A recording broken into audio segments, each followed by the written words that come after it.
have started a series of international trade theories, right? International trade theories or business theories. We have come to the last part or the last theory on international business. It is called as Porter's Diamond Model. Okay, it is called as National Competitive Advantage or Porter's Diamond Model. There are two names to this theory. So, this theory was proposed by Mr. Michael Porter. I'm sure you would have known him. There's a lot of theories and lot of aspects of economics that he has, proposed in terms of theories and aspects. I'm sure you have come across Michael Porter. And this theory he proposed in the year 1885. Now, why is it called as national competitive advantage? Right? Because we are talking about international business, but he is giving a theory about what? National competitive advantage. He is talking on a just a national level, right? That means each country's level. Why he put across this theory? Because according to him, what he stated is, first, a company must be competitive at a national level. Okay, for a company to be at a national level, what are the factors that would affect, right? Within own country, within a particular industry, there is a lot of competition, demand, supply, changes in taste and preferences of customers, etc. Now, if a company can beat all this kind of competitive activities and withstand the competition, right? That it is so competitive on a national level, Mr. Michael says the same company can fight on an international level. So the first, companies have to prove themselves on a national level for them to be the leaders or pioneers in the international business, which is very true. Now, he also says and observes that why in international business or trade, certain companies have really competitive advantage. Okay, some companies have a very competitive advantage in the world market. Why is it so? Now, simple example, let's break down this to a classroom example, right? Now, in every class, right, whatever course it is, there is one student that always tops the class, right? There's always that one student who's always scoring the highest in the class and having good marks. Now, why is it possible that say one student is getting recognition or scoring good marks every single time, right? Now, same thing what Porter says is, now if you're going to examine the student, why is that only he or she always comes first in the class? What is that factors that is affecting that student so positively? Now, number one, it can be his skills, right? His or her skills or talent or abilities.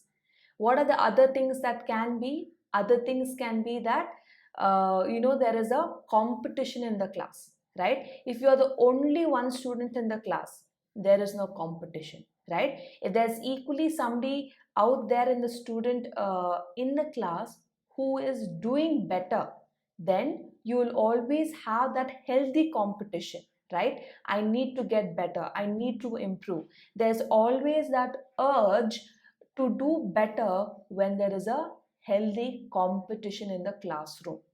That's the second factor. Now, third factor can be his supporting nature or support. What can I say? His family, right? Or the student's family is very supportive, or parents are very encouraging, right? They're pushing the student towards their full potential, etc. So these can be the possible reasons. Number one is skill set or their abilities. Number two is the healthy competition in the class, and number three can be the support from family and friends.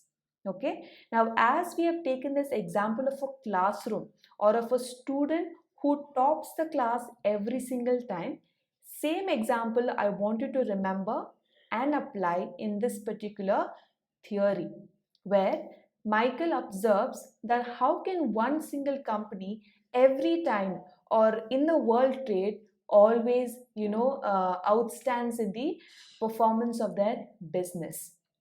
So he designed a model, okay? Michael Porter designed a model to help understand the competitive advantage that nations or groups possesses due to certain factors available to them. Okay, so he prepared a model which is called as a diamond model, okay, mostly considering these four factors which would be contributing for competitive advantage.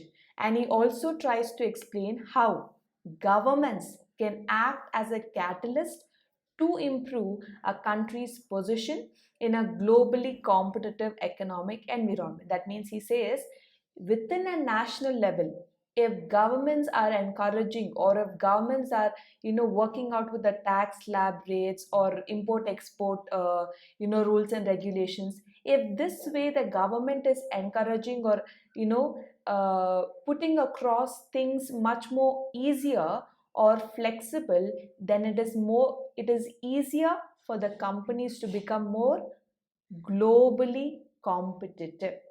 So that's why he says governments can become act as a catalyst. That means a medium of exchange or a platform for companies to do better business. So this is the Porter's diamond model. Okay, so he considered four major factors. Okay, that is the factor conditions, as we told. Now, land, labor, capital, organization, all these are what? Factors. Now, just the last theory, what we studied is factor endowment theory, right? There, what did we study about? Whether a nation is capped, more of capital or more of labor. Likewise, here we're going to also study about the factor conditions, and next we move on to demand conditions. What is the demand in the local market, right? Next, strategy, structure, and rivalry. As I told, there should be a healthy competition. What strategies does the company take up, right? What is the structure of the company? What are the methodologies of production or sales or even advertising? And the rivalry, that means if there is a competitor, there's always an urge to do better than its competitor, better than its competitor's quality of the product. And next we have related and supporting industry. As I told, the other supporting factors such as tax slabs or government regulations such as the local market or the other competitors, the customers' taste and preferences, other supporting industries, all these also plays a role. So the diamond model talks about the factor conditions, demand conditions, the competition, and the supporting industry. You can see the outside the diamond model, Porter has included two more aspects, that is the role of the government and chance. Chance means opportunity, it by luck, right? What we call it as by luck. So we're going to study individually all these factors that is displayed on the graph. Number one, factor conditions. Now, factor conditions show how far the factor of production in a country can be utilized successfully. Now we know every country is strong in certain resources, is weak in certain resources. We just understood that in the last theory. Some countries are rich in capital, some countries are rich in labor. So Michael explains here whichever factor the country has, right? How is that factor getting utilized successfully for a particular industry? So he explains the availability is not important. Now many countries are rich or wide variety of resources, but then Availability is not important, he says. Rather, what is important? Their contribution, right? Their contribution to what? Creation and upgradation of product is crucial for competitive advantage. So true. Yes or no? There are so many companies that we see easily borrow loan from a bank for a business purpose, etc. But how far are we utilizing that money, or competitively or wisely using that money is important. It's not the availability of funds that's a scarcity in India, but how wisely are you using it? That's the question. Same thing Michael points out here. Availability of factors is not the question, but then how those factors are being utilized, or how these factors are contributing towards the creation and upgradation of the product. Is a particular country skilled in engineering, skilled in teaching, skilled in doctorate, whatever that is, any kind of skill set that is enabling the factors to become crucial for the competitive advantage. Example. Now, Japan, as we know, is the key holder in the production of automobiles. It's not simply because Japan has easy access to iron ore, but because the country has a skilled labor force for making this industry competitive. So he gives this example. There are certain countries who are labor intensive or capital intensive, but that does not matter. How far are you using those skilled labor in order to be the number one production of a particular product? It can be automobile, it can be gadgets, or it can be robotics, etc. How can you be the number one in the market?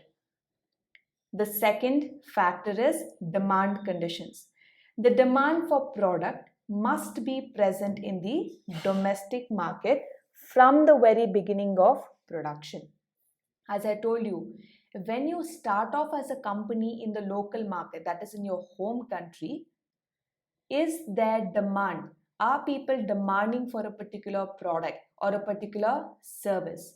So Porter said that not merely the size of the market that is important, but it is the intensity and sophistication of the demand that is significant for the competitive advantage. Now, here he told that existence of factors is not important, how they contribute is important. Same thing he says here in the second model, demand conditions. That is, it's not how big the market is. Even though the market is smaller, the intensity of the demand matters, right? The sophistication of the demand that matters. Now, Benz or other cars, we're going to go to that example. Now, Germany does not have any speed limit. Now, there is only few countries out of which Germany has no any kind of speed limit on the highways. Okay, so all the automobile companies in Germany, what is their challenge? They are constantly working on strong engines. That doesn't mean that everybody in Germany is buying that cars. It might be just 10% of the population or only 30% of the population. The market is not big, but then there is demand for it. The intensity or the sophistication of the demand is very high. So that is what Michael talks about here, that demand, the size of the market does not matter, but the intensity of the demand matters. So here the country or the companies focus on manufacturing of stronger engines that would run or give good mileage. The third point, firm strategy, structure, and rivalry. Now, this, as I told, varies from company to company, country to country, and industry to industry. Okay. Now, these strategies, structures, rivalry are all important, right? Because every company is different. Be it service industry, be it production, or be it trade industry, whatever that is, each one of them are distinctively unique, right? Now they are the factors, or they are the reasons for success of an organization. The strategies help in setting new goals, right? That means every day or every month, be it for sales target or be it employee turnover, whatever that might be, it helps in setting new goals. Structure, it helps in managing operations. It's very important. The managing structure of every organization, that means the people who are on the decision making board, it's very important because the decisions they take will affect the entire organization. So it is important to maintain a good hierarchy, and also the operations would run according to the decisions taken. Rivalry helps in generating innovative ideas in organizations. So true, isn't it? Only when there's a competitor out there, you will automatically put more effort in getting your company's product more quality oriented at a lower cost. So, domestic rivalry creates that pressure to launch new products, improve quality, invest in innovation, and advanced technologies. As I mentioned earlier, within the local market, if the demand is intense, right, it definitely makes the company, or it creates that pressure for the companies to do better. So there is a predominance of engineers on the top management teams of Germany and Japanese. We just discussed about it, right? Now we have so many companies that are, well versed in automobile industry, right? The very presence, or the very, strong backbone for them is the engineers, right? Now this results in emphasizing the improvement of the manufacturing process and product design. You can see the brands mentioned on the screen. Right when the brand launched its first car design, okay, first car, the product, right, how it was when it was first introduced to the latest today, how the product is, you can observe, how the process has changed, how the product design has changed, the investment, innovation, the technology involved, the engineering, right?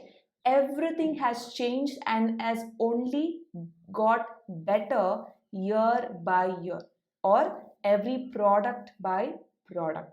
So that's what Porter talks about here is the firm's strategy is important, the firm's structure is important, and the rivalry or competitors is equally important. Fourth one, related and supporting industries. Involve industries in the country that are considered as a leader of particular product. These industries help in innovation that helps organization under them to produce at a low cost. In addition, the growth of one industry influences the growth of other industries. Now, we are not just talking about if automobile is doing good, just concentrate on automobile. Here, Michael is talking about making sure the growth of other industries also is equal, because we need the support of other industries. Now, we can take the example of automobile. We need the production of tires. So, the tire company has to be also given opportunity to grow, or even the companies, smaller companies that produce or manufacture screws, nuts, bolts, these are also important. Yes or no? They cannot be working without these spare parts or without these ancillary industries. We know we need, or every country needs those supporting or related industries. For instance, the growth and development of automobile industry would definitely enhance the growth opportunity of steel industry. Isn't that true? As and when there is a demand for one particular industry, there will be a equal demand for the other supporting industries or other related industries. Now, once he completes talking about the diamond model, he considers two more factors, as I told earlier: chance and government. There is a chance of events, circumstances such as war, unforeseen events like innovations, and currently lockdown will definitely disrupt the business activities. Now, even though all the four factors that we just discussed, right, that is the factor, demand, rivalry, and supported industries, even though in all these um four things that we discussed, the company is strong, there's something involved, a factor called as chance, right? Now, in case you're really competitive and you want to export to a country, then a war is announced, right? A war is happening between these two countries, then all your plans are going to go in vain. Yes or no? Now, it's currently what we're talking even about the lockdown. There can be so many companies might be having a tie-up or exporting, importing, or having some even the local business activities. Everything is brought to a halt, or is brought to uh, you know for a time being paused, right? That's what we call it as chance. Even though the companies are really great at certain production, everything has to be halted, or the business activities are disrupted because of war, because of natural calamities, floods, or any kind of other events like innovations. You are ready with a product, and then there is a new product introduced with a next level of design or next level of innovation. So what does your product become? Your product becomes obsolete. Okay, no more applicable in the market, because customers want the upgraded product. Last comes government. Now, government's choice of policies can influence each of the four determinants. Isn't that true? Now, government plays a very, very crucial role over here. It can control the availability of various resources and change the pattern of demand through taxes and so on. Now, everything at the end comes back to the country's government, or the ruling party of the government. What decisions they take, right? It can be with amount of taxes, it can be with respect to resources, with respect to creating demand or decreasing the demand, the money supply, the loans availability, everything is at the control of the government. So whatever choices the government will make, it will influence each of the four determinants that we just discussed. That's about the factors, demand, competition, and related industries. So this is what Michael Porter tries to prove with the Porter's diamond model.